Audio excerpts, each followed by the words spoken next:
आपके talc and tell का answer है। ये हमने रीडिंग में से भी किया है, लेकिन उसमें से जो है वो पॉइंट्स जो हैं वो मैंने सॉर्ट आउट करके जो है ये निकाले हैं।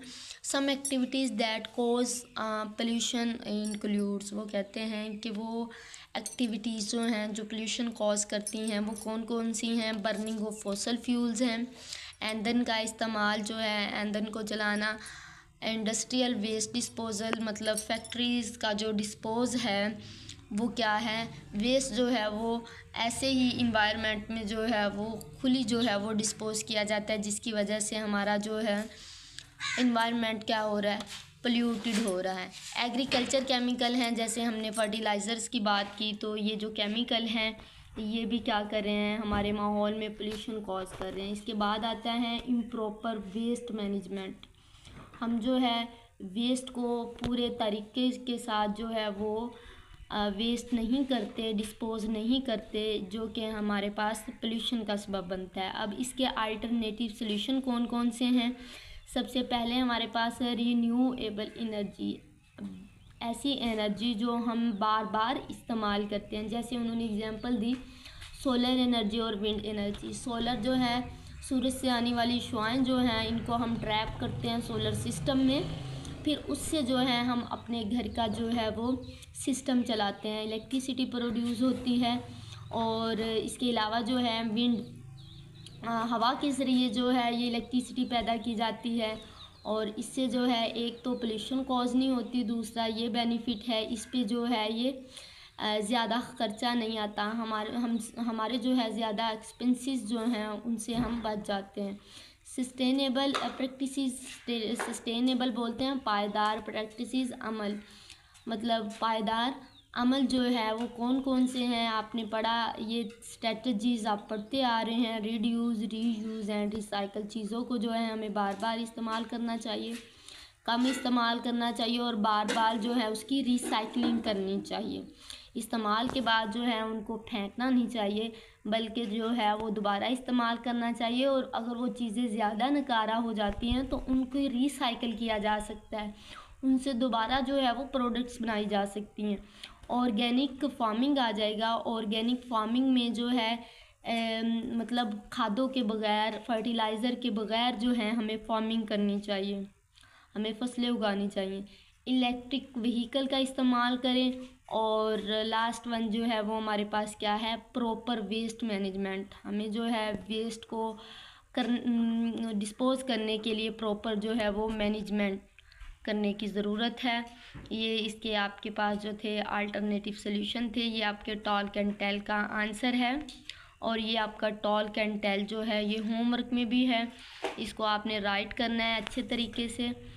अपनी आईडी, अपना क्लास, अपना नेम जो है वो प्रॉपर लिख के जो है अपलोड किया जाए। एक्सरसाइज में बेटे हमारे पास जो है D3 आएगा, इसमें inquire into the impact of human activity that lead to natural disaster, suggest some preventive measures. ये हाफ जो है ये आज की रीडिंग में हमारा हुआ है, आज के एसएलओ में हुआ है, इसलिए हम हाफ करेंगे, और बाकी का हाफ जो आंसर है वो नेक्स्ट की डायरी में करेंगे।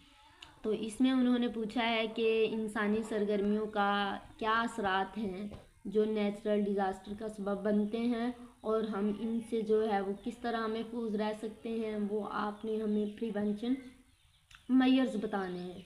तो ये हम सिर्फ आज जो है वो ह्यूमन एक्टिविटीज़ वाला पॉइंट करेंगे, नेक्स्ट जो है फिर प्रिवेंटिव वाला जो है ये नेक्स्ट डायरी में हमारा आएगा। D3 के आंसर के लिए आप पेज नंबर 65 ओपन करेंगे। यहाँ से करंट क्लाइमेट्स चेंज से लेकर कार्बन डाइऑक्साइड तक करेंगे। फिर उसके बाद जो है आपने peoples use and burn fossil fuel, यहाँ से स्टार्ट करना है, यहाँ तक करना है। उसके बाद जो है फर्टिलाइज़र वाला पॉइंट आपने फर्टिलाइज़र से ये एक सेंटेंस क्रॉप तक करना है। इसके बाद आपने नीचे जो है थर्ड लाइन में क्रॉप्स डू नॉट टेक, यहाँ से जो है आपने करना है इकोसिस्टम तक। ये आपका अभी D3 का फर्स्ट हाफ आंसर हुआ है। अब इसका हाफ जो आंसर है वो नेक्स्ट डायरी में हम करेंगे।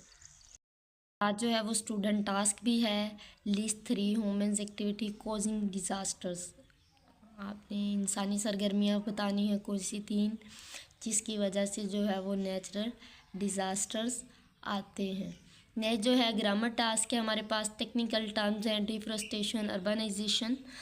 डिफॉरेस्टेशन और अर्बनाइजेशन को हम पढ़ चुके हैं कि किस तरीके से जो है ये डिफॉरेस्टेशन और अर्बनाइजेशन जो है वो टर्म डिस्क्राइब होती हैं। बेसिकली ये जो है एक प्रोसेस को डिस्क्राइब करती हैं, इसलिए ये हमारे पास क्या है, नाउन है। और अगर इनकी डेफिनेशन देखते हैं तो इसकी डेफिनेशन क्या है डिफॉरेस्टेशन की? Clearance of trees, clearance of forest usually as a result of human activity. Human activities, human सरगर्मियों के नतीजे में फॉरेस्ट का क्लियर होना, फॉरेस्ट का ख़ात्मा होना, ये क्या कहलाता है? डिफॉरेस्टेशन कहलाता है। और ये एक प्रोसेस को डिस्क्राइब कर रहा है, उस बिहाफ पे जो है ये क्या है, नाउन है। ऐसे ही हमारे पास अर्बनाइजेशन आती है। अर्बनाइजेशन भी हमारे पास क्या है, नाउन है। ये भी एक प्रोसेस है। The process of people moving from rural areas to city. लोगों का देहाती एरियाज से सिटी की तरफ, शहरी आबादी की तरफ जाना क्या कहलाता है? अर्बनाइजेशन। इस लिहाज से ये क्या है, नाउन है। ये थी हमारी आज की डायरी। उम्मीद करती हूँ कि आप सब इसको अच्छे तरीके से सुनेंगे, समझेंगे और अपना काम जो है वो अच्छे तरीके से करेंगे। अपना होमवर्क भी अच्छे तरीके से लिख के जो है अपलोड करें, रोज़ाना करें। और इसके साथ जो है अल्लाह पाक से दुआ गो हैं कि अल्लाह पाक हमारी पाक फ़ौज को, हमारे मुल्क को और हम सबको अपने हिफ्ज़ ईमान में रखे, दुश्मन के शर से महफूज रखें और हमारे वतन को रहती दुनिया तक सलामत रखे। आमीन सुम्मा आमीन। फ़ी अमानिल्लाह।